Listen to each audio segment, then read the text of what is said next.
కూటమి సర్కార్పై ఉక్కు పిడికిలి బిగించారు రైతులు. వైఎస్ఆర్సీపీ పిలుపునిచ్చిన అన్నదాత పోరుకు రాష్ట్ర వ్యాప్తంగా కదిలి వచ్చారు రైతులు.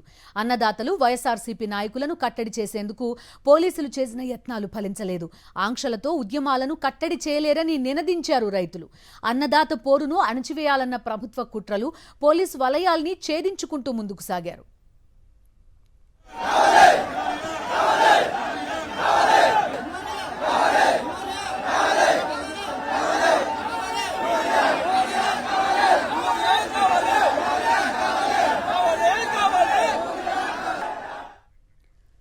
పండించిన పంటకు గిట్టుబాటు ధర దక్కడం లేదని, యూరియా దొరక్క అల్లాడిపోతున్నామని మండిపడుతున్నారు రైతులు. ప్రభుత్వానికి వ్యతిరేకంగా నినాదాలు చేస్తూ వైఎస్ఆర్సీపీ నాయకులతో కలిసి ఆర్డీఓ కార్యాలయాల వరకు ర్యాలీలు నిర్వహించారు. ఎన్ని చోట్ల ఎన్ని అడ్డంకులు సృష్టించినా ఆగకుండా ముందుకు కదిలారు. రైతుల పక్షాన పోరాడుతున్న తమపై ఎన్ని కేసులు పెట్టినా వెనకాడేది లేదని వైఎస్ఆర్సీపీ నాయకులు తేల్చి చెప్పారు.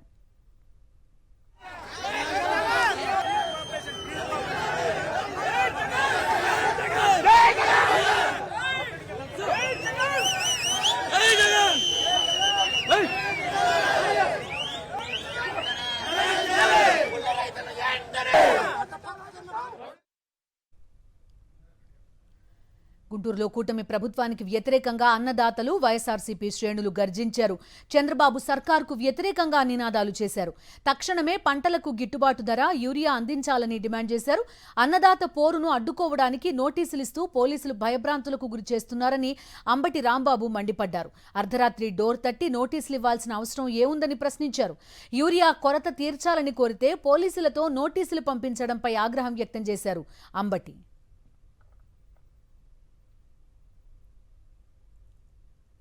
సడన్గా రాత్రి విచిత్రం ఏంటంటే 12:40 ప్రాంతంలో పోలీసులు వచ్చారు 2 వ్యానుల్లో మా ఇంటికి. అప్పుడు డోర్ కొట్టారు.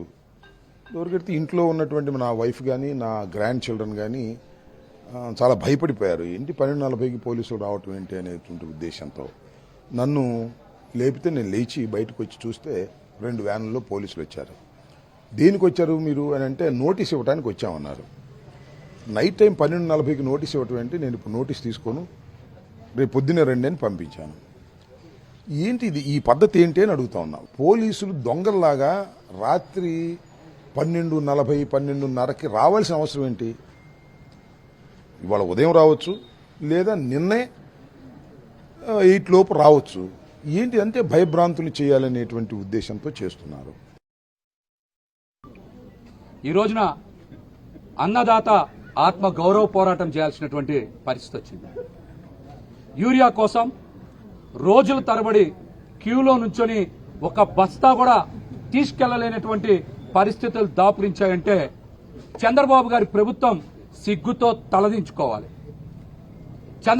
చంద్రబాబు గారి ప్రభుత్వం అధికారంలోకి వచ్చాక ఎందుకు పంటల బీమా చేయలేదు, ఎందుకు ఈ క్రాప్ నమోదు చేయలేదు, అలాగనే 0% వడ్డీకి రుణాలు ఎందుకు ఇవ్వలేదు, సకాలంలో విత్తనాలు కానీ ఎరువులు కానీ యూరియా కానీ ఎందుకు సప్లై చేయలేకపోతున్నారు? చంద్రబాబు నాయుడు గారు సమాధానం చెప్పకుండా ఎవరన్నా సరే మాట్లాడితే, రైతులు ప్రశ్నిస్తే రైతుల్లో కూడా బొక్కలో వేయాలని మీడియా ముఖంగా మాట్లాడారు. అంటే రైతులు యూరియా కావాలని అడిగితే, విత్తనాలు కావాలని అడిగితే, గిట్టుబాటు ధర కావాలని అడిగితే, పంట నష్టం కోరితే పంటల బీమా చేయండి, ఈ క్రాప్ నమోదు చేయమని అడిగితే చంద్రబాబు గారు రైతుల్ని బొక్కలో వేస్తారా? ఇదేం ప్రభుత్వం? అనంతపురంలో వైఎస్ఆర్సీపీ భారీ ర్యాలీ నిర్వహించింది.